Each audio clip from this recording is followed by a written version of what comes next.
Amidst the great emperors of Rome, the name of Tiberius resonates intriguingly, like a shadow hovering between the myths of glory and the echoes of oppression.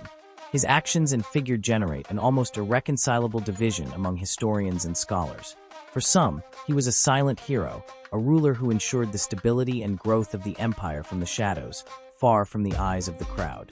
But for others, Tiberius was a disguised tyrant, someone whose coldness and inhumane actions turned Rome into a place of fear and betrayal. The question then arises, who was Tiberius really? Was he a strategic leader who chose to act with caution and prudence in a time of uncertainties and betrayals?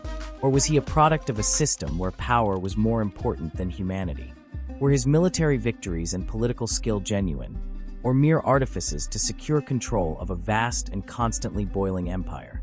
His rise to power was marked by a combination of luck and skill. Even though he was placed in the shadow of his charismatic brother Drusus, Tiberius had managed to win the trust of Augustus, the emperor who adopted him and shaped him to assume the imperial mantle. However, his reserved nature and his distant methods of governing made him an enigma to those around him. He preferred solitude over public spectacle, secret action over ostentation. Although his reign was marked by the continuity of Roman peace and prosperity, his rule was also invaded by a growing paranoia. Tiberius' trust in the imperial forces, especially in his Praetorian Guard, led him to adopt methods of surveillance and control that would be recorded in history as symptoms of an increasingly dark regime.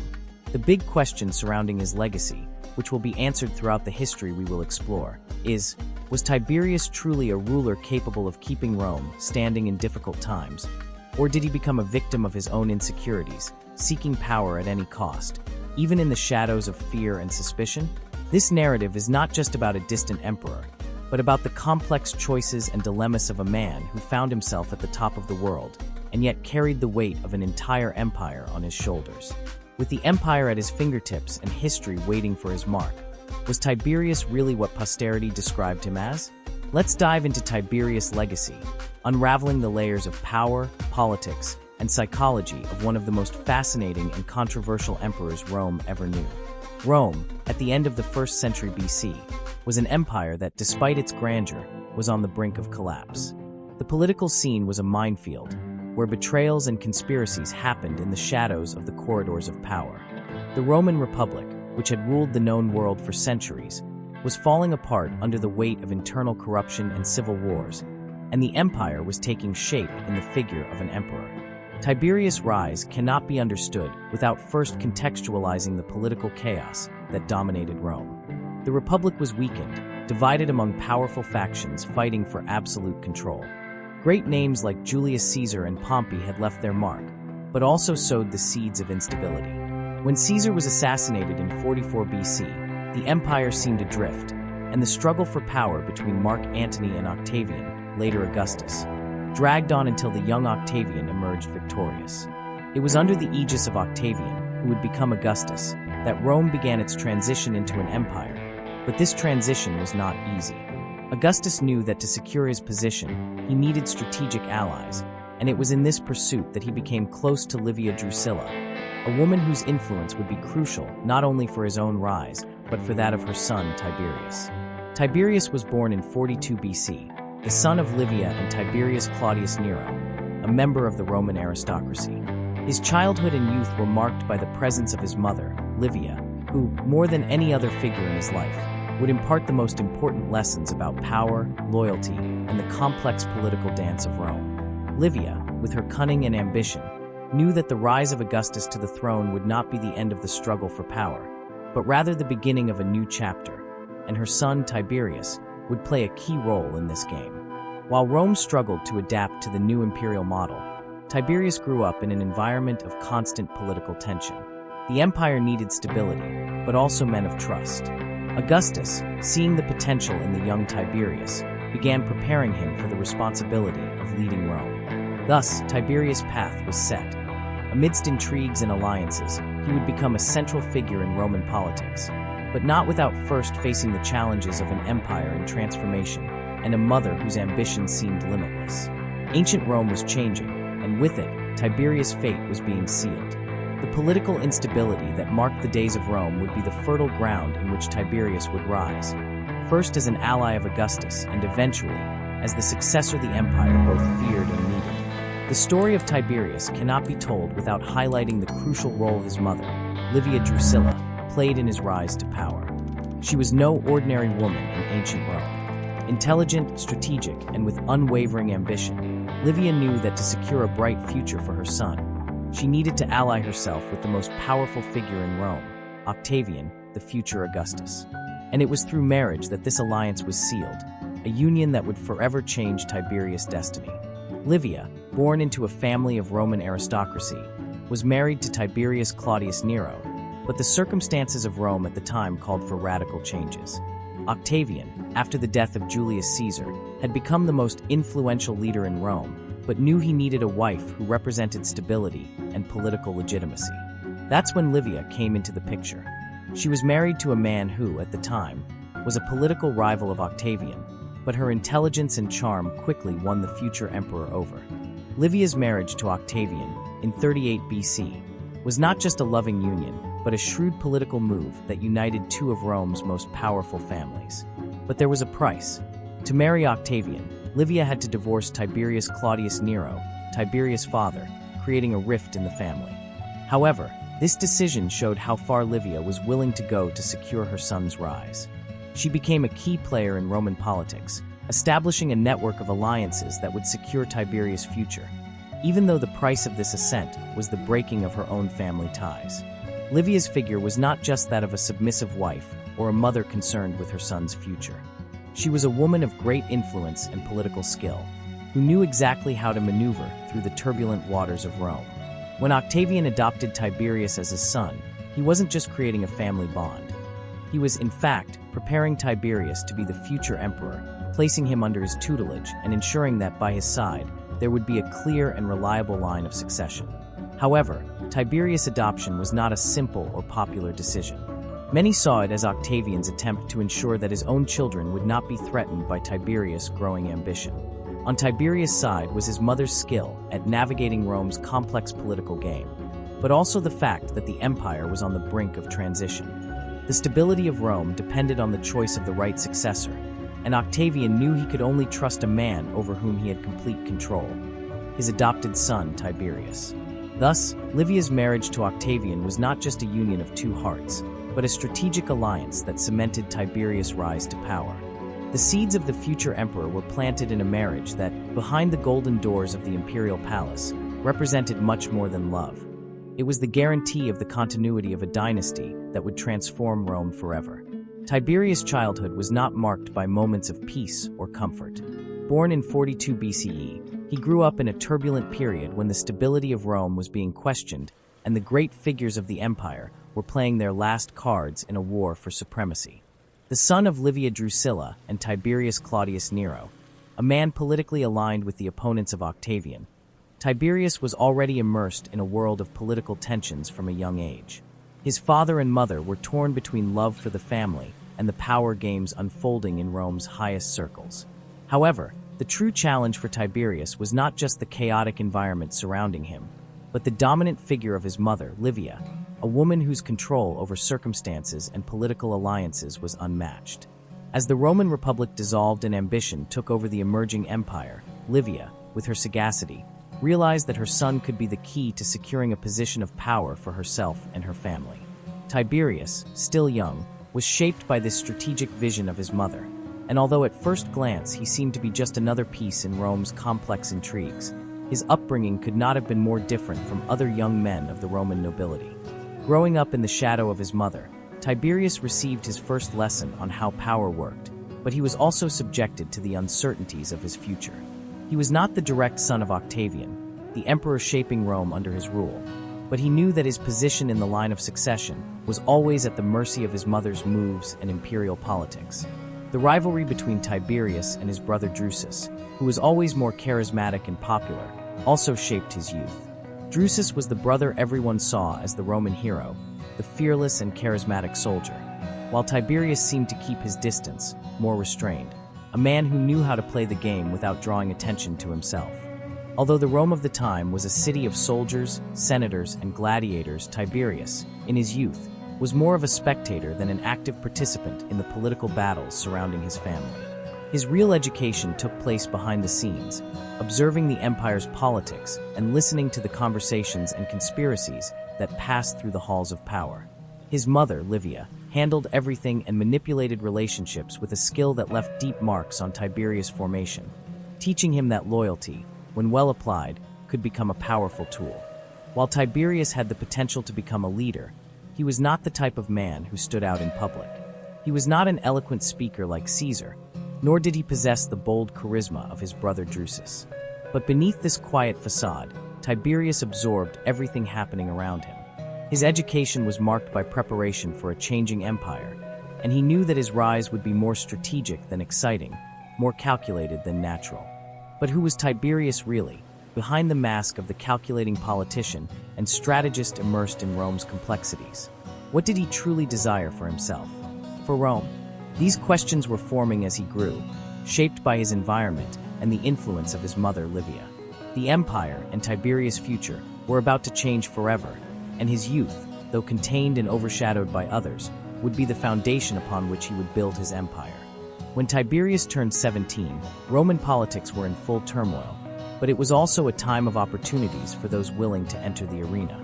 Tiberius was not the audacious young man seeking fame or immediate recognition. On the contrary, he understood that his rise to power would be more about patience and strategy than impulsive actions. With the Roman Republic already fragmented and the empire being born, Tiberius saw a window to enter public life, and that's how he took his first steps as a politician. His official debut in Roman politics came in 20 BCE, when he was appointed quaestor, one of the first steps in a Roman public career. It was a position of responsibility, but also an opportunity for him to observe closely the intricate political games happening in the capital. Tiberius, with his reserved and observant temperament, did not indulge in gossip or the power plays that stirred the Roman elites. Instead, he used his position to gain the trust of his superiors and learn the inner workings of the empire. Tiberius' appointment as quaestor was not just a favor from his stepfather, Augustus. It was a recognition of his potential as a leader, but also a way to test his loyalty and skill. Though still young and relatively inexperienced, Tiberius knew that every step he took in public service had to be meticulously calculated. He focused on the duties of his position, observing how the most important figures of the empire dealt with Rome's military, financial, and social issues. Gradually, Tiberius began to stand out for his efficiency, precision, and above all, his ability to work behind the scenes. He was not a flamboyant politician, but he was certainly effective. The young quaestor understood that, in a Rome where betrayals and alliances could be made and undone in the blink of an eye, loyalty and fulfilling duties were the greatest assets he could offer. Every move he made aimed to secure his position within the empire's structure, without ever risking exposing himself to a vulnerable position. Despite his skill, the young Tiberius soon realized that his position guaranteed nothing without the backing of Rome's most influential figures. Over time, he advanced in the political ranks, winning more important positions, but always in the shadow of other men, like Augustus himself and the circle of generals and senators surrounding the emperor. Meanwhile, his brother Drusus, always more charismatic and admired by the troops, began to gain popularity and attract the attention of the Romans.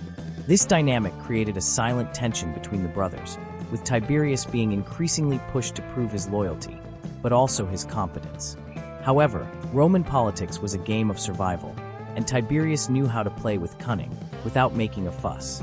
He rose through the military and administrative hierarchy of Rome, and every step he took in public life seemed to show a young man more prepared than he appeared. His skill was not in winning ostentatiously, but in accumulating allies and consolidating his position over time, a skill that would prove crucial when he faced much bigger challenges ahead. Tiberius was already establishing himself as an important figure in Rome, and as the future unfolded unpredictably, his patience and dedication to this subtle political game would prove essential for his eventual rise to power. As Tiberius advanced in Roman politics, he realized that to consolidate his power and position, he needed to stand out not only in the intrigues of the Senate, but also on the battlefield. Rome had always been a city of military conquests, and the empire expanded based on its military strength. It was therefore essential that Tiberius gained the trust of the army, the true pillar that supported the authority of any emperor. Thus, The young politician was quickly directed to military service, where he would become a respected leader and strategist. In 15 BCE, Tiberius was appointed to an important military mission, leading a campaign in Germania. The Roman Empire needed to secure its borders, and the region of Germania, with its belligerent tribes, was a crucial point of instability. Tiberius, already with some military experience, threw himself into the mission with an unwavering focus. He was not an impulsive young man seeking glory at any cost, but rather a commander who understood that every move had to be carefully planned. The campaign in Germania was not easy. The Germanic forces were formidable, and throughout history, the Romans had faced many difficulties in subjugating the tribes of the region. However, Tiberius stood out for his adaptability. He was not just a leader of men, but a strategist who knew how to exploit the terrain and the enemy's weaknesses. His methods were straightforward but effective, and his calm, measured leadership made him well-liked by his troops. The victories Tiberius achieved in Germania reinforced his image as a commander capable of securing the empire in crucial areas. But Tiberius's rise did not stop there. His success in Germania soon led him to the east, where the Roman Empire also faced challenges, particularly with the nations of Asia Minor and Parthia. There, his reputation as a military leader grew even more, as he knew how to handle the complexity of military and diplomatic relations, always demonstrating a rare ability among Roman generals: the capacity to win without excessive violence and with a long-term strategy. Throughout his campaigns, Tiberius was constantly praised for his discipline and competence. However, there was a shadow looming over him: the eternal comparison with his brother Drusus. A commander with great popularity among the troops always followed him. Drusus, with his charismatic presence and the trust of the legions, was a natural leader, while Tiberius, more reserved and introspective, seemed not to inspire the same immediate devotion. But on the battlefield, Tiberius proved that effective leadership did not always require instant flair. His style was marked by stability and precision, and gradually, this earned him a reputation for reliability, which would be decisive for his future path. Tiberius's military rise not only granted him great victories, but also increased his importance within Roman politics. He was no longer just Augustus's adopted son. Now, he was an acclaimed general, with the support of the legions and the respect of the senators. This military backing would become a crucial asset for his future ascent to power, for Rome knew that no ruler could last without the support of the army. The battlefield, more than any political speech, solidified Tiberius's name as a figure of authority. He had learned to deal with the challenges of war, but also with the complex issues of loyalty, ambition, and respect that define Roman leaders. These experiences shaped Tiberius for what was to come. He would not only be a Roman ruler, but an emperor whose decisions, both military and political, would have profound consequences for the future of Rome. Tiberius's story would not be complete without understanding his complex relationship with his brother Drusus, a silent rivalry that permeated many moments of his life. While Tiberius excelled in his military campaigns, Drusus, the younger and more charismatic brother, quickly became the star of Rome, gaining the troops' support and the people's affection. Drusus had the energy, charisma, and courage that enchanted the legions, becoming the heroic figure the empire so longed for. Tiberius, on the other hand, appeared more reserved, introspective, and although extremely competent, his personality did not ignite the same passions as his brothers. At the time, Rome needed figures that symbolized strength and inspiration. Drusus seemed to be exactly the kind of leader the Romans admired. His campaigns, full of victories and conquests, made him beloved by both the people and the troops. He was seen as the hero of ancient Rome, and his rise was undoubtedly natural and imposing. Tiberius, however, lacked that same brilliance. Although he was a talented and efficient commander, he always seemed to live in Drusus's shadow. This constant comparison between the brothers, combined with Drusus's growing prestige, created a silent tension between them. At that time, Roman politics was far from a place of familial harmony. Political ambitions were often fueled by fraternal competition, and the Roman Empire was not a place for the weak. If Tiberius wanted to secure his place at the top, he needed to be not only efficient, but also ensure that his position was not threatened by anyone, including his own brother. The rivalry between them was not just a matter of political succession, but a battle for legitimacy and honor. Both wanted the same thing, but in different ways. Despite all of Drusus's qualities, Tiberius did not see himself as the inferior brother. He knew his time would come, but for that, he would have to be patient and not allow Drusus's image to overshadow his own path. As always, he played the political game in a calculated way, focusing on military victories and strategic steps that would position him for leadership. But there was something more at stake, a silent desire to prove, more to himself than to others, that he had what it took to rule Rome with the same skill, if not more. In 9 BC, when Drusus unexpectedly passed away, the Roman Empire was thrust into a phase of mourning and uncertainty. Drusus's death not only shook Rome, but also completely altered the dynamics of imperial succession. The brother many Romans saw as the hero was now absent, leaving a power vacuum. For Tiberius, this tragedy marked a turning point, but also a moment of reflection on his own rise. How would he position himself now, without Drusus's presence to compete for attention? The death of his brother, as tragic as it was, consolidated Tiberius as Augustus's only legitimate heir, but the dilemma of living in the shadow of his deceased brother continued to haunt him. He needed to balance the pain of loss with the political opportunity that was now before him. This ambivalence between personal mourning and political ambition became a hallmark of his trajectory and profoundly influenced his future decisions, as he grew increasingly introspective and distanced from great victories and popular adulation. Now more alone in the political field, Tiberius knew that Rome would never see him the same way it saw Drusus. Yet, he continued on his path, determined to ensure that the empire was led with the same success it would have had if his brother were alive.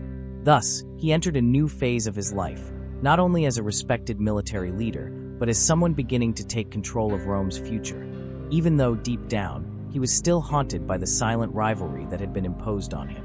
With Drusus's premature death, the political field of Rome was filled with uncertainties. The empire, which always demanded strong and unquestionable leadership, was now adrift without a charismatic figure like Drusus to lead it. Although Tiberius had shown competence in military campaigns, a much bigger challenge lay ahead. Securing his position as Augustus's successor without being seen as second-rate, but as the only viable alternative for imperial succession. Augustus, the emperor who had transformed Rome, was aging. The peace he had achieved through the Pax Romana was invaluable, but the future of the empire depended on a smooth transition, something that did not always happen in Roman dynasties. For the empire to thrive, it was essential that the next emperor be seen as someone capable of continuing and strengthening Augustus's legacy. Tiberius, despite his more discreet and less charming profile compared to his late brother, was now at the center of attention. He was not only the legitimate heir, but the only one in a position to assume the empire with minimal resistance. His military career had earned him great respect within the legions, and his political skill, though less visible, made him a stable figure for the senators and Roman elites. Tiberius's dilemma was clear. Although he was the natural successor, he did not know if he could win the same adulation that Augustus and his brother Drusus had. His rise would be marked by the need to consolidate his power, but also by the shadow of his late brother. The big question was, could Tiberius earn Rome's respect, not just by the strength of arms, but through his own political skill and character? To complete the picture, there was the issue of legitimacy. Augustus, in his political wisdom, had adopted Tiberius and placed him in the line of succession. However, blood relations had always been a delicate matter in Rome, and there were those who still questioned whether Tiberius was truly the ideal choice. Many observers viewed the young emperor with suspicion, fearing that he might not be able to keep the empire united, especially considering his reserved nature and distance from the masses. Tiberius knew that his ascent to the throne wouldn't be simple. The death of Drusus had given him an unexpected opportunity, but now he had to deal with the weight of responsibility. He not only inherited the empire, but also Rome's hope for stable and secure leadership. Unlike his brother, who had the popular support and the presence of a natural leader, Tiberius had to fight to be recognized, not just for his victories, but for his ability to govern. The moment of transition couldn't have been more delicate. Augustus, already in his final years, was doing everything he could to ensure the change would happen peacefully, without the risk of civil war. While political maneuvers were necessary, Tiberius also had to be cautious of other contenders to the throne, such as Augustus' own grandsons, Gaius and Lucius, who were loved by the people and the elite. These young princes had the advantage of youth and charisma, but their premature deaths in 2 AD paved the way for Tiberius. Thus, he found himself facing the inevitability of assuming the empire, not as a substitute for Drusus, but as the central figure who would ensure the continuity of the dynasty. Tiberius finally accepted the challenge, aware that the empire needed a strong leader to maintain Rome's stability. His reign wouldn't start with enthusiastic acclamations, but with the firm recognition of his position as the only viable successor for Rome's future. Tiberius' marriage to Julia, Augustus' daughter, was one of the most emblematic and complex events of his life. For many, this marriage seemed to seal Tiberius' fate as Augustus' successor. However, behind the palace curtains, this marriage would be anything but a story of marital bliss. Julia, Augustus' only daughter with his first wife, Scribonia, was a woman of great political importance, but also a controversial figure. She was destined to marry a powerful man, and Tiberius, the empire's strongest heir, seemed like the natural choice. However, what began as a politically strategic union soon became a battleground of personal tensions, unmet ambitions, and disillusionments. The marriage, which took place in 11 BC, seemed to be a major step toward the stability of the dynasty, uniting the heir with the emperor's daughter. But reality soon set in. Tiberius, with his reserved and introspective nature, did not share the same affinity and passion for Julia that she expected. While she was a woman of great energy and ambition, seeking to assert herself in the political arena, Tiberius was more distant, preferring to focus on his military duties and the empire's stability. What seemed to be an ideal marriage to consolidate Tiberius' power turned into an increasingly tense relationship. What should have been an alliance of mutual support soon became a field of psychological and emotional battles. Tiberius, feeling the pressure of his position, began to live under the shadow of an unhappy marriage, marked by the growing emotional distance from Julia. She, in turn, became disillusioned with a husband who seemed cold and absent, always more interested in his military career than the family dynamic. The relationship between them became increasingly unsustainable. Rumors about their marital issues soon spread throughout the Roman court, and the tension intensified when Julia was accused of committing adultery with several high-ranking lovers. Tiberius' public humiliation was immense, and unable to bear the scandals and betrayals any longer, he decided to take drastic action. He withdrew from Rome, choosing to voluntarily exile himself on the island of Rhodes. This departure was not just a personal escape from a failed marriage, but also a way to distance himself from imperial politics and the intrigues unfolding at Augustus' court.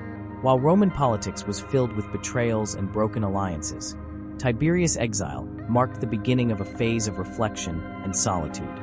During his years in Rhodes, he distanced himself from his family, his duties, and the palace intrigues while attempting to reassess his position within the empire. The marriage to Julia, while being a crucial political alliance, was also one of Tiberius' greatest personal failures. More than just a union of convenience, it became a symbol of Tiberius' internal struggle, torn between his imperial destiny and his own desires and ambitions. This unhappy marriage ultimately became more of a burden than a pillar for Tiberius' rise to power, leaving deep scars on both the empire and the man he would become. After the end of the marriage, Julia would also face the consequences of her actions. Accused of adultery and conspiring against the emperor, she was exiled and died in solitary banishment.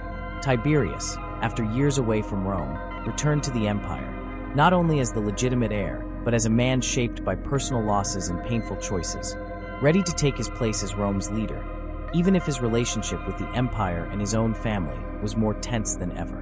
Tiberius' voluntary exile on Rhodes was undoubtedly one of the most intriguing, yet misunderstood episodes in the emperor's history.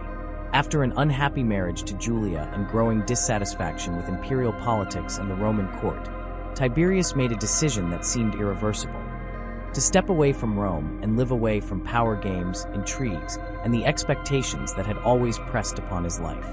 It was 6 BC, and Tiberius, already a young general and heir to Augustus, decided to retreat to the island of Rhodes in the Aegean Sea. At first glance, this decision may seem surprising, considering he was at the peak of his military career and on the brink of becoming the emperor's successor. However, this withdrawal was not just an escape from a failed marriage, but an attempt to escape a life marked by political and familial tensions. What led Tiberius to choose exile, despite having so much to lose, is something that still sparks debate among historians. Some believe he was disillusioned with Augustus' regime and the way the empire was being run. The Roman emperor, while responsible for consolidating power and establishing lasting peace, also exercised overwhelming authority, demanding absolute loyalty. Tiberius, in turn, seemed to want more than just to be a simple successor to Augustus. He sought a space where he could live away from the spotlight and pressures. Furthermore, there was the weight of his relationship with Julia and tensions within the dynasty itself. The Roman court was full of intrigues, alliances, and betrayals, and Tiberius, while strong in the military field, was not the favored one to occupy the imperial throne. He knew his position was far from secure, and that he would always be compared to his late brother Drusus and other family members who enjoyed more popularity. In his retreat to Rhodes, Tiberius found relative peace away from political disputes. He settled in a modest house on the island, where he spent his time reading, studying, and engaging in simpler activities. During these years, Tiberius had the opportunity to reflect on his future and at the same time on the ever-changing empire. Unlike other exiles, who saw withdrawal as punishment or defeat, Tiberius seemed to find a sort of freedom in his reclusiveness. However, Tiberius' exile was not permanent. Roman politics did not allow him to live in complete isolation. Although he spent his years in Rhodes relatively peacefully, he was still seen as the legitimate heir, and his absence did not go unnoticed.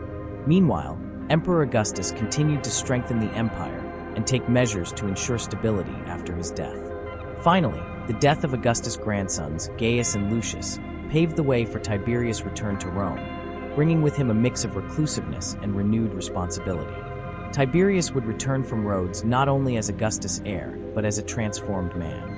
His voluntary withdrawal from political life was one of many stages that shaped him as an emperor. He had spent a period of reflection away from the politics and intrigues of Rome, but the reality of Rome awaited him. Upon returning, Tiberius no longer sought merely to maintain stability, but to also try to consolidate his own power, now more solidified than ever. The man who returned from Rhodes was no longer the impulsive young man who had left, but a darker and more calculating leader, ready to face the challenges of the empire with the experience gained during his years in exile. When Augustus consolidated his power, he understood that Rome's future could not depend on a single successor. He knew that the stability of the imperial dynasty was at stake, so he sought to establish a line of succession that would ensure the empire remained in the hands of the family. With this in mind, the emperor began to place great expectations on his grandsons, Gaius and Lucius, the sons of his daughter Julia. Over the years, Augustus built a public image of the boys as the future leaders of Rome. Gaius, the older, and Lucius, the younger, were presented to the Roman people as heirs of the Augustan lineage, the princes of the new Roman era. Augustus himself, with his political skill, made sure to highlight the virtues of the boys in public, creating an image of political continuity, as if the empire was a natural succession of generations. He personally oversaw their education and prepared them for the challenges of the throne. The transition of power seemed to be straightforward. Gaius and Lucius were young, charismatic, and more importantly, seen as the hope of the dynasty. For Tiberius, however, this favoritism was not just a matter of imperial politics, but proof of how fragile his own position was. Although he was the legitimate heir and the most experienced in administration and military campaigns, the fact that Augustus' grandsons received so much attention made him uncomfortable. He, who had always seen himself as the most obvious successor, began to question his own worth in the eyes of the emperor. In his later years, Augustus trusted his grandsons as the future pillars of the empire. His devotion to Gaius and Lucius was remarkable, but it also brought about a series of tensions with Tiberius. While the grandsons were projected for future leadership, Tiberius found himself on the sidelines, overshadowed by Augustus' favoritism towards them. The emperor seemed ready to pass on the key to the empire, but he was not fully willing to hand over power to Tiberius. For Tiberius, this situation was distressing. In his more reserved nature, he felt underappreciated, and this favoritism towards Augustus' grandsons created an atmosphere of uncertainty about his own future. However, the empire was a complex entity, and the events that followed would unexpectedly tip the scales of succession. The years of favoritism towards Gaius and Lucius, however, would be brief and dramatic. Their premature deaths, under unexpected circumstances, would transform the line of succession and open the path for Tiberius in a way no one could have foreseen. The empire, which had seemed ready to be handed over to Augustus' young grandsons, now turned to the one who had always been the underestimated heir. Augustus' favoritism towards Gaius and Lucius, although an important part of his vision for the empire, proved to be a risky political game. For Tiberius, the death of the grandsons represented a crucial turning point, where he could finally consolidate himself as the only viable successor.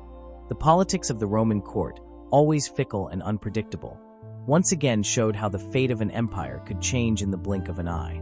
The sudden death of Gaius and Lucius, Augustus' grandsons, drastically changed the political landscape of Rome. The young heirs, who had been carefully prepared to rule, passed away under unexpected circumstances, leaving the empire without a clear line of succession. The empire, once full of promises of continuity, now found itself on the brink of uncertainty. The first to die was Gaius, who, still very young, succumbed to an illness that many believed to be more than just a simple fever. His death deeply shook Augustus, who had placed the greatest expectations on Gaius for the future. When Lucius followed the same fate, the sense of loss was even more painful, as he was seen not only as a promise of political strength, but also of renewal for the empire. These tragedies, which shocked Rome, reopened the door for Tiberius' return to the center of power. When Gaius and Lucius passed away, there was no longer any doubt about who should lead the empire. Tiberius, although long absent from Rome and living his life in Rhodes, now became the only viable successor. Tiberius' return to Rome was not just a matter of assuming the throne. It was a political and personal reconquest, where the man who had been eclipsed by the bright figures of Augustus' grandsons now became the focal point of the empire. Tiberius, who had once seen himself as the ignored heir, now not only reclaimed his position, but embraced it with renewed power. However, the transition was not simple. Augustus, now in his final years, had to deal with the death of his grandsons and the need to accept that the dynasty might not follow the course he had planned. For Tiberius, this meant more than just being adopted again by the emperor. He would have to regain the trust of Rome and the court. The empire needed stability, but also a leader who could stand out. Tiberius returned to Rome with a mix of hesitation and determination. The return was not exactly triumphant, but neither was it a simple return to power. There was a void left by the deaths of Gaius and Lucius, and the court was tense with the emergence of new dynamics. The fact that Tiberius was accepted as successor did not guarantee that he would govern without challenges. He knew that, in order to conquer the empire, he needed to overcome the shadow of his absence and the recent tragedy that had struck the imperial family. During this phase of transition, Tiberius remained cautious and calculating. He knew that his rise would be complex, not only due to the loss of the grandsons, but because of the growing tension within the empire itself. The death of Gaius and Lucius, while opening the way for Tiberius, also put him in an uncomfortable position. The empire, now with its destinies in his hands, would require much more than the simple return of an heir. The death of Augustus' grandsons, in a way, sealed Tiberius' fate, but it also brought to the surface the internal dilemmas of the empire. The return to power would not be an easy journey, and the future of the imperial dynasty was now in the hands of a man who, although chosen by Augustus, still needed to win the trust of the people and the Roman elites. The weight of expectation was great, and Roman politics, always fickle, would continue to test his ability to govern with firmness and cunning. Tiberius' rise to power was marked by more than just the death of Augustus' grandsons. Imperial politics, always full of strategies and alliances, required more than a simple succession. To secure his position and strengthen his authority, Tiberius needed to take steps to solidify his relationship with the army and the Roman population. Thus, one of the most significant moves of his career was the adoption of Germanicus, the son of his brother Drusus. Germanicus, known for his military skill, charisma, and popularity, was a figure admired not only in Rome, but also among the legions defending the empire. Tiberius' decision to adopt him was strategic, as Germanicus represented a link to the lineage of his deceased brother, Drusus, and a chance to unite the army under his leadership. This adoption not only consolidated Tiberius' position as Augustus' successor, but also provided a potential fallback in case he needed military support to stay in power. By adopting Germanicus, Tiberius secured a strong ally within the army, but at the same time created a latent rivalry. Germanicus was seen as the Roman hero, the popular commander who inspired loyalty among the troops, while Tiberius, more reserved and calculating, lacked the same popular appeal. The contrast between the two was evident. One was a master of politics and administration, while the other was the conqueror, the soldier idealized for his victories and courage. Therefore, the adoption was not just a gesture of fraternity or affection, but a calculated move within the political game. Germanicus was a natural leader, and his popularity could be used to reinforce Tiberius' position, but it could also represent a threat if he decided to challenge the emperor's authority. While Tiberius viewed Germanicus with a mixture of admiration and caution, the Romans saw him as a figure who could bring renewal to the empire. His military achievements, particularly in the campaigns in Germania, placed him on a high pedestal, and his triumphant return to Rome on several occasions only consolidated his image as a potential future emperor. However, for Tiberius, this relationship was both a blessing and a curse. He needed Germanicus to ensure the stability of the empire, but he could not allow his popularity and charisma to threaten the control he had worked so hard to achieve. This tension between the military leader and the political leader would ultimately shape the future of the Roman Empire in the years to come. And as often happens in the intricate power dynamics of Rome, the relationship between Tiberius and Germanicus was more complex than it seemed at first glance. They were bound by family ties, but also by a delicate balance of power, where any imbalance could have unforeseen consequences. The Roman Empire, always on the brink of instability, now faced a new dynamic. The emperor who needed a military hero, but feared that the hero could become a rival. The military campaigns in Germania were one of the greatest challenges Rome faced during Tiberius' reign. The region, full of independent and warrior-like Germanic tribes, posed a constant threat to the empire's borders, and consolidating Roman control over the territory became a priority. Tiberius, with his reputation as a military strategist, was ready to confront this threat, but the difficulties of the campaign proved to be far more complex than he had anticipated. Tiberius' first major military operation in Germania occurred in the early years of his reign, when he led a series of campaigns to pacify the rebellious tribes in the region. The goal was clear: ensure the Roman Empire had absolute control over the territory and protect the empire's borders from invasions. However, what seemed like a relatively simple mission soon turned into a hard-fought battle. The resistance of the Germanic tribes was fierce and relentless. They weren't just defending their land, they were fighting for survival against a powerful and unforgiving enemy. Tiberius, therefore, used all his military experience to organize and execute a series of calculated offensives. He knew that success wouldn't depend only on the strength of the legions, but also on his ability to adapt to the terrain and the unconventional tactics used by the Germans. As the Roman army marched through enemy territory, the logistical difficulties and the inhospitable terrain of Germania began to test Tiberius' patience. The dense forests and treacherous swamps made troop movements difficult, and the harsh climate of the region took a toll on the morale of the soldiers. But Tiberius, who was always known for his discipline and ability to maintain order, managed to keep his troops focused on the objective. Throughout these campaigns, the brutality of the battles and the surprise attacks by the Germanic tribes became a heavy burden for the Romans. But Tiberius remained undeterred. He led from the front, commanding his legions with the same determination as always. The weight of responsibility was immense, for failing to conquer Germania would mean opening the gates to large-scale invasions into the empire, which could irreparably weaken Rome. Despite the victories, the campaign in Germania was marked by highs and lows.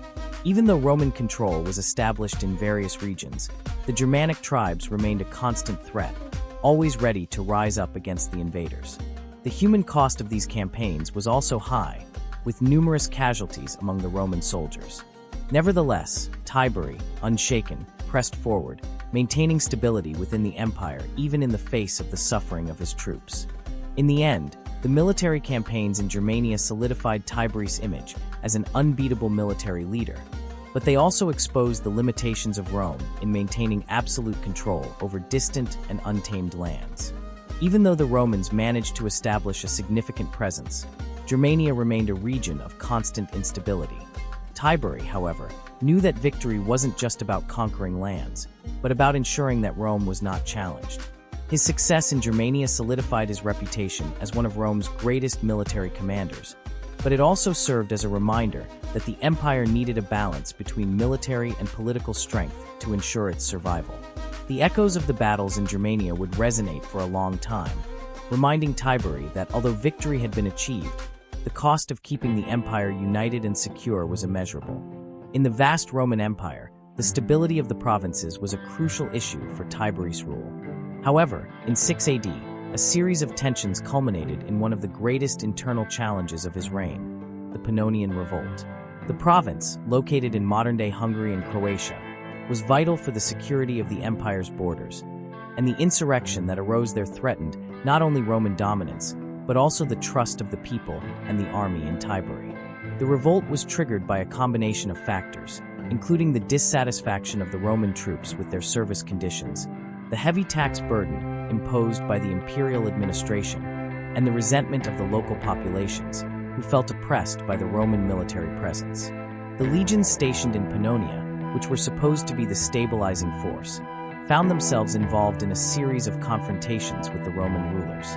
The revolt quickly gained strength, spreading to neighboring regions and creating a real danger to the order of Rome. Tiberi, aware of the gravity of the situation, immediately sent forces to quell the insurrection.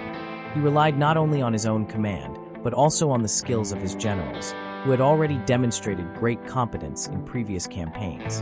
The situation, however, was complicated by the unpredictable nature of the revolt. It wasn't just a movement by common insurgents. It was a challenge directly posed by the Roman military forces themselves. Tiberius' response was swift and decisive. He sent an elite military force, led by one of his most loyal commanders, to confront the rebels. The Roman forces were placed under the command of an experienced general, and Tiberi himself oversaw the operations, conveying his ability to lead firmly and relentlessly. However, what began as a rebellion seemingly easy to crush soon proved to be more complex. The rebels, motivated by frustration and a lack of prospects, were fierce in their battles and weren't willing to surrender without fighting to the end. The decisive battle took place on the hills of Pannonia, where the Roman forces, despite being well-equipped, had to deal with difficult terrain and the unforeseen resistance of the rebel troops. The violence of the repression was undeniable, but Tiberius and his commanders knew how to press the insurgents until, finally, the revolt was crushed. For many, the Roman victory seemed inevitable, but the cost was high. The Roman troops, exhausted and tired, lost many men during the intense fighting, and the psychological impact on the legions wasn't immediate. Tiberius' example in this event was clear. He knew how to act efficiently and forcefully, using his military experience to restore order. But at the same time, this victory served as a reminder that internal tensions in Rome could explode at any moment, and the empire could not afford to ignore the unrest within its own borders. The repression was brutal but effective, and the Pannonian Revolt was suppressed with the ferocity expected from an emperor determined to keep the empire united. However, the consequences of the revolt did not disappear immediately. Although the empire regained control of the region, it couldn't avoid the growing unrest in more distant provinces. Tiberius had to deal with the fact that the trust of the army and the Roman elites could be undermined by internal revolts and instability at the borders. Still, the Pannonian Revolt solidified Tiberius' image as a leader capable of handling internal threats with the same effectiveness as he handled external enemies. But as the empire expanded, Tiberius knew his greatest battle wouldn't be against the Germanic tribes or the rebels of Pannonia. His biggest challenge would be maintaining internal order and the loyalty of the army in times of increasing distrust and difficulties. Tiberius' rise to the Roman imperial throne wasn't a simple process of succession, but a scenario full of intrigue, political calculation, and challenges that tested both Tiberius' character and the stability of the empire. When Emperor Augustus, the first to rule Rome with supreme authority, began to age, the question of succession became an increasingly present issue. Augustus, as a visionary leader, knew that the Roman Empire could not be left to chance, so he began preparing Tiberius to follow in his footsteps. Tiberius' acclamation as Augustus' heir was an important milestone, but also a result of political and family events he could not fully control. Initially, Tiberius' choice wasn't unanimously accepted. Despite his military and political competence, he wasn't as charismatic as his adoptive father, Augustus. Tiberius, though efficient and astute, didn't have the same magnetism that attracted popular support. Moreover, the influence of other members of the imperial family, like Augustus' grandsons, Gaius and Lucius, further complicated his position.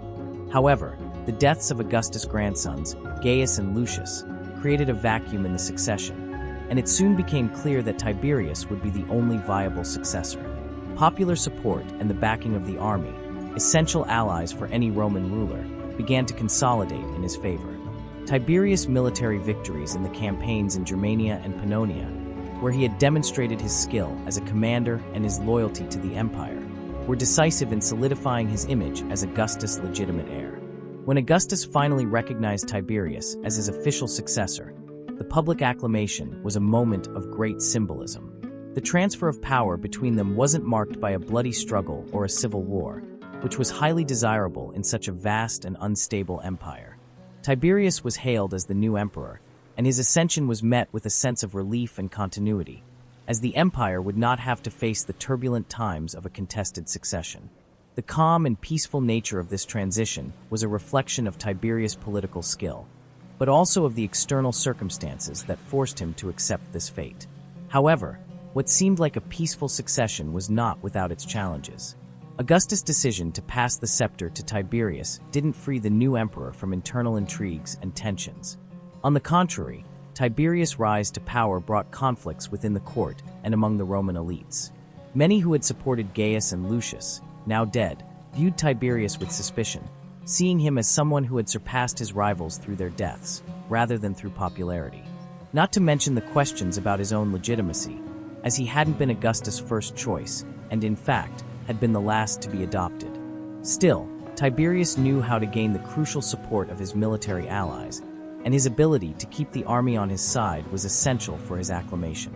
The Roman army, which respected his achievements and the discipline with which he led his legions, saw in Tiberius a leader capable of ensuring peace and stability. For him, securing the loyalty of the army was more important than any popular acclamation. Tiberius' acclamation, therefore, represented not only the continuation of Augustus' dynasty, but also a demonstration of power and political control. Deep down, he knew that his rise wasn't a mere formality, but the beginning of a reign that would demand skill, strength, and above all, a deep understanding of the power games taking place within the walls of Rome. The true test of his authority would not only lie in formal recognition, but in his ability to ensure the unity of the empire in the face of the internal and external challenges that were to come. When Augustus passed away in 14 AD, the Roman Empire was preparing for the greatest transition of power in its history.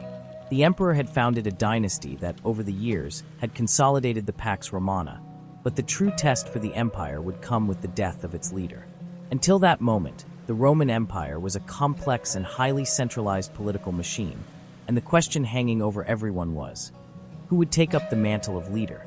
The peaceful transition that followed Augustus' death wasn't a coincidence. It was the result of a series of careful moves, largely executed by Tiberius, the man chosen to be the successor. Augustus, despite being astute and immensely popular, knew the empire couldn't afford a civil war with every change of leadership. Therefore, he carefully prepared the succession, even if in a veiled manner, ensuring his successor would be accepted by the Roman elite, the army, and the people. When Augustus died at his residence in Nola, in southern Italy, Tiberius was present, though away from the city of Rome due to governmental matters. The news of the emperor's death spread quickly, but Tiberius' response was meticulous. Instead of acting hastily, he opted for a period of mourning and reflection, during which he surrounded himself with allies and solidified his control over the military and political forces.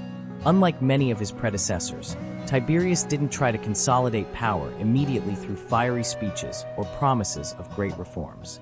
Instead, he ensured that the transition happened gradually and without confrontation. The first great challenge was ensuring that the soldiers, whose support was crucial, accepted his leadership. Tiberius didn't make grand theatrical gestures to draw attention, but used his experience and respectability as a military commander to convince the legions of his authority. At the same time, he secured the support of the Senate and the Roman elite, who, though suspicious, recognized the need to maintain the continuity of the empire. The transition was marked by a delicate balance between affirmations of continuity with Augustus' policies and an acknowledgement of the need for change in governance. Another factor that contributed to the peaceful transition was the absence of major external challenges during this period. The empire's borders were relatively secure, and the enemies threatening Rome were far away. Thus, Tiberius had time to establish his authority, even without an imminent war to test his power. Additionally, the lack of strong internal opposition helped as well. While some preferred a more charismatic emperor or one less distant from central power, the majority recognized that the Roman Empire could not afford a troubled transition. Tiberius' diplomacy was essential in avoiding any significant coups or resistance. When he finally arrived in Rome, he was acclaimed as emperor without the need for direct confrontation. His calm and calculating demeanor, which many considered cold and distant, was actually the key to preventing a succession crisis. He knew that in times of uncertainty, stability was more important than an exaggerated display of power. The peaceful transition after Augustus' death not only ensured the continuity of the empire, but also solidified Tiberius' image as an emperor capable of handling the greatest challenges of his time in a discreet and effective way. He did not seek popularity. Instead, he focused on keeping the empire at peace and running smoothly. However, from this point forward, a growing perception began to emerge that the Roman Empire was being ruled by a man who was more distant, more meticulous, but also more distrustful and disconnected from the masses. The balance between political diplomacy and military force that Tiberius used during this transition would become a recurring theme throughout his reign. While many fondly remembered Augustus, they began to question the future of the empire under an emperor who preferred to govern behind the scenes, away from the spotlight and popular expectations. With the peaceful transition secured and the empire firmly under his control, the early years of Tiberius' reign began in a way many considered a continuation of Augustus' legacy. However, for those more attentive to Tiberius' behavior, it soon became clear that something had changed in Rome. The new emperor was not a jovial or charismatic ruler like those being remembered, but an austere, taciturn, and distant leader. Unlike Augustus, who had personally involved himself in every political issue and had a unique ability to engage the people and senators in his plans, Tiberius opted for a more reserved governing style. While Augustus had been the visible face of the empire, Tiberius preferred to remain in the shadows, making decisions without fanfare, which often created an atmosphere of uncertainty. His posture reflected his nature, someone who always mistrusted human nature, believing political power should be exercised with precision and without the risk of being corrupted by emotions or popular desires. This behavior caused some discomfort among the Roman elites. The Senate, accustomed to Augustus' friendly approach, soon realized that Tiberius did not share the same trust in their words and commitments. Rather than seeking a cordial alliance with the senators, the emperor adopted a cold and analytical stance, preferring his advisors and subordinates to take the lead in negotiations. He believed politics should be treated rationally, without the spectacle and theatricality that his predecessor had enjoyed. However, this posture was misinterpreted as a lack of transparency and disinterest in the affairs of the city of Rome. Although Tiberius continued Augustus' policies, such as reinforcing the Pax Romana and expanding the empire's borders, he lacked the ability to create the same popular empathy. His reserved nature caused him to distance himself from ordinary Romans, and the lack of public actions and promises of greatness led the people to view him with a sense of detachment. Rather than being an emperor with whom the people felt connected, he became a symbol of distant authority, rarely seen in the streets or addressing the crowds. Within the empire, the military, which had always been the foundation of any emperor's power, remained loyal to Tiberius.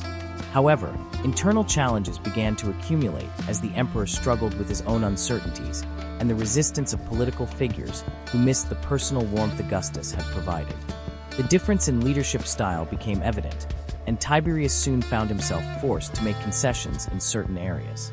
Despite his solid position, he realized that he could not govern completely in isolation and had to deal with the effects of growing mistrust. In his quest for political stability, Tiberius began to focus more on internal security matters. The empire was at peace with its external enemies, but within Rome, a climate of political intrigue and suspicion was growing stronger. He started to surround himself with informants and close collaborators who could alert him to potential betrayals. Paranoia began to spread within the circles of power as he took measures to ensure the loyalty of his closest officers and collaborators. Accusations of treason began to rise, and the empire found itself entangled in a network of surveillance that became a defining characteristic of his reign. Still, despite all these challenges, the early years of Tiberius' rule were, in fact, a period of stability for Rome. The empire continued to expand, its borders remained secure, and the imperial administration, though more distant and controlling, functioned with a degree of efficiency. However, what was at stake was more than just external stability. It was how Tiberius positioned himself within Roman politics, and the impact this would have on the future of the empire. Doubts about his rule and his nature would become recurring themes throughout his reign. He had inherited the throne from an emperor who had been both loved and respected by his subjects. Tiberius, on the other hand, would never be acclaimed in the same way. In his early years, he built an empire more focused on control than on approachability, and this choice, while effective in some aspects, would ultimately leave its mark on historical memory. In AD 19, an event that would profoundly shake the Roman Empire and mark Tiberius' reign occurred. The mysterious death of Germanicus, one of Rome's most admired generals of the time and Augustus' grandson. Germanicus was seen not only as a great military commander, but also as a popular hero, with a promising career and charisma that won over both soldiers and the Roman people. He had all the qualities that could have made him an excellent successor to Tiberius, and his growing popular support was undeniable. But in an unexpected twist of fate, Germanicus suddenly died, and the circumstances of his death raised serious suspicions. Shortly after Germanicus' death, rumors began circulating that he had been poisoned. Although the official cause of his death was given as an illness, many believed the signs pointed to an orchestrated murder, and the finger was pointed at Tiberius. The emperor, always suspicious and focused on securing his power, came to be associated with the possible elimination of Germanicus, a man whose popularity could easily threaten his own position. Germanicus' death not only shocked the empire, but also deeply divided the Roman court, with many believing his death was a strategic move by Tiberius to eliminate a growing threat. The immediate consequence was an intense climate of distrust in the empire. Germanicus' popularity made his death even more mysterious and amplified the idea that it was not a natural death. Germanicus' widow, Agrippina, the daughter of Julia, Augustus' daughter, and mother of Caligula, was devastated by the loss of her husband, but quickly raised the flag of vengeance. She became a symbol of resistance against what many saw as the unjust death of a Roman hero. From there, Tiberius' court was marked by increasing polarization and intrigue.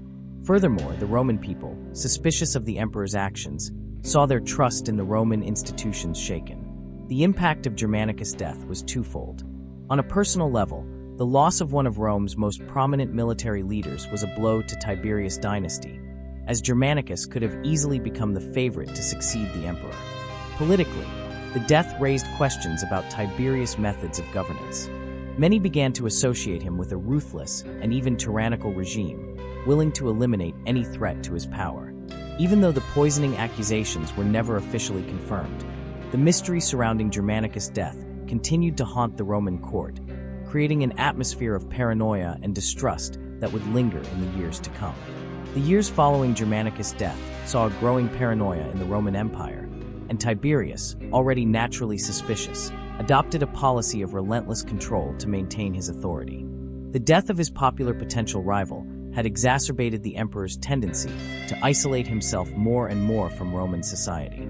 Tiberius relied on his informants and secret agents to keep surveillance on the nobility and the general population. Any sign of disloyalty or conspiracy was dealt with harshly, and the use of informers and accusers became commonplace. Tiberius' paranoia wasn't limited to just his obvious enemies. He became increasingly distrustful of the very members of his court and the Roman elite, leading to the growing use of secret trials and accusations of treason. Over time, conspiracy charges became a tool for those who wanted to rid themselves of rivals, and the climate of fear spread among the Romans. If Tiberius believed that this network of espionage and control would help consolidate his power, in reality, it had the opposite effect. It eroded confidence in Roman institutions and created an atmosphere of distrust where no one was safe. Moreover, the constant palace intrigues and secret trials contributed to Tiberius' isolation. He began to withdraw more and more from Rome, preferring refuge on the island of Capri, where control and surveillance were even more intense. There, Tiberius ruled with an iron fist, allowing his subordinates, especially the commander of the Praetorian Guard, Sejanus, to take the reins of Roman administration. This created a reign of terror, where those who opposed the emperor or were seen as a threat to his authority were swiftly eliminated. Tiberius' absolute control over the empire, while effective in maintaining power, also deepened the legitimacy crisis of his reign. Tiberius' relationship with the Senate and the Roman elites was marked by mutual distrust. Although Tiberius was formally a member of the senatorial class, he never felt at ease among Rome's aristocrats. Unlike Augustus, who knew how to use the political class to his advantage, Tiberius viewed the senators with suspicion, especially after the death of Germanicus and the growing conspiracies that emerged throughout his reign. He believed that the Senate was full of men willing to betray him or conspire against his authority, so he preferred to govern more autocratically, delegating more and more power to his trusted officials. This distrust led to a reduction in the Senate's influence on Roman politics. Tiberius made sure to make decisions on his own, often without consulting the senators, and his relationships with key members of the Roman aristocracy deteriorated. The lack of communication with the Roman elites made him appear as a distant emperor, indifferent to the needs and desires of the political class. The Senate, in turn, began to feel alienated, and many senators came to see the emperor with a mixture of respect for his authority, but also fear, as any act of opposition could lead to severe reprisals. Despite his rigid stance, Tiberius still recognized the need for the Senate's support on certain governance matters. However, he was determined to maintain absolute control over the most important decisions.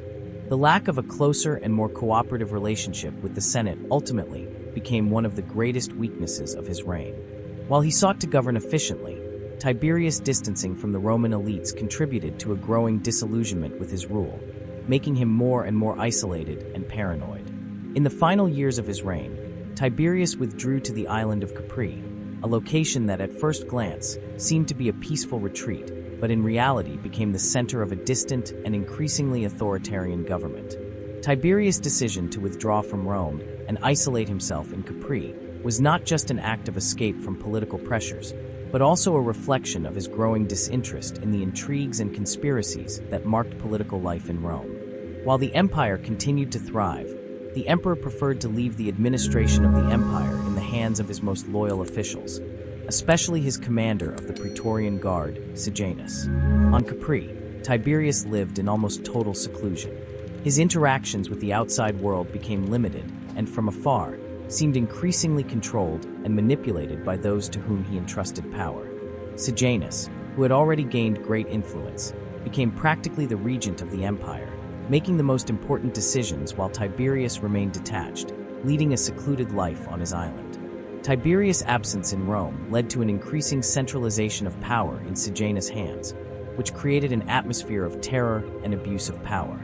Many senators and Roman aristocrats began to fear not only Tiberius, but also the growing authority of Sejanus, who became the most powerful man in the empire, capable of manipulating the fates of others at his will. This period of remote rule was also marked by an increasingly repressive policy. The charges of treason and secret trials intensified, and the number of people who fell victim to Sejanus' absolute control increased. Capri, which was initially seen as a peaceful retreat, soon became associated with an environment of cruelty and paranoia. The emperor, though physically distant, still exercised a terrifying influence, and his rule became synonymous with extreme surveillance and relentless repression. During this period, many feared that any act of opposition or any movement deemed suspicious could result in severe punishment, including death. The shadow of fear hung over the entire empire, and Tiberius' image became increasingly associated with the idea of a distant, unfeeling tyrant. The impact of this self-imposed exile was not only political, but also psychological. Tiberius' distance from Rome and his subjects, combined with Sejanus' authoritarian rule, led the emperor to be increasingly remembered as a distant monarch, disconnected from the realities and needs of the empire. Tiberius' physical isolation, coupled with his growing distrust of everyone around him, created a veil of uncertainty and distrust. Tiberius' leadership, once focused on maintaining stability, was now immersed in a climate of terror and desolation, with few true allies and many imagined enemies. What had once been a firm and respected government was now being eroded by uncertainty and cruelty, a reflection of the growing dominance of paranoia and fear. Tiberius' reign came to an end in 37 AD, but his death did not bring the relief many had hoped for. The empire, which had been marked by considerable external stability, was corroded from within. His rule left a legacy of fear, distrust, and a centralized power administration, which would pave the way for the rise of Caligula, his successor, whose reign would have an even darker and more volatile impact on Rome. The figure of Tiberius, initially admired for his political and military skill, was diluted by his reclusiveness and the excessive control measures he implemented in his later years. The death of Tiberius, however, was far from a simple event. There were rumors that he had been poisoned, a theory fueled by those who hated him and by those who saw themselves at the mercy of his regime. While the empire did not experience a civil war with his death, as many feared, the power vacuum that followed was explosive. The transition to Caligula's reign was not marked by a peaceful succession, but by factional struggles seeking to manipulate the final moments of Tiberius to secure the continuation of their own interests. The emperor's death did not erase the shadow of his reign. On the contrary, it projected the fears and echoes of his authoritarian rule into the history of Rome. While some argue that the empire only maintained its stability thanks to Tiberius's ability to consolidate central power, others remember him as a ruler who undermined the spirit of the Roman Republic. His policy of repression and the countless innocent lives lost in the name of political loyalty left deep scars in Roman society. The emperor, once seen as a pillar of political stability, became, by the end of his life, a figure marked by his paranoia and his inability to trust his allies. The people of Rome, who once revered him, now saw him as a distant and cruel monarch whose lack of compassion turned the empire into a place where loyalty was constantly tested, and any deviation from the norm could mean death. Tiberius's legacy, though controversial, cannot be ignored. He was responsible for consolidating the gains of the Roman Empire and preserving its expansion, especially at the borders. However, his political and personal legacy was marked by the shadow of his own seclusion and the authoritarianism of his later years.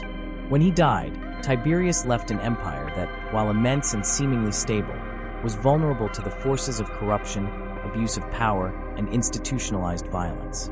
Caligula, his successor, quickly distorted Tiberius's legacy, leading the empire into a new era of instability, where loyalty and fear became the most valuable currencies of Rome. Tiberius's story, thus, remains one of the most complex and intriguing in ancient Rome. A man who, in his pursuit of power and stability, ended up turning the empire into a reflection of his own distrust and loneliness. And so, the story of Tiberius shows us how the quest for stability and control can often turn into a spiral of fear and distrust. His journey, marked by seclusion, paranoia, and manipulation of power, leaves an indelible mark on the history of Rome. But as with any great empire, Tiberius's legacy reminds us that power, when mismanaged, can corrode even the greatest of empires. And now, I want to hear your opinion. What do you think of Tiberius? Was he a shrewd ruler concerned with the stability of the empire, or a tyrant who ruled with fear? Leave your comment below. Let's keep this conversation going. If you enjoyed the video, don't forget to like and share it with your friends. And of course, subscribe to the channel so you don't miss any content on ancient Rome and other fascinating stories from the past. See you in the next video.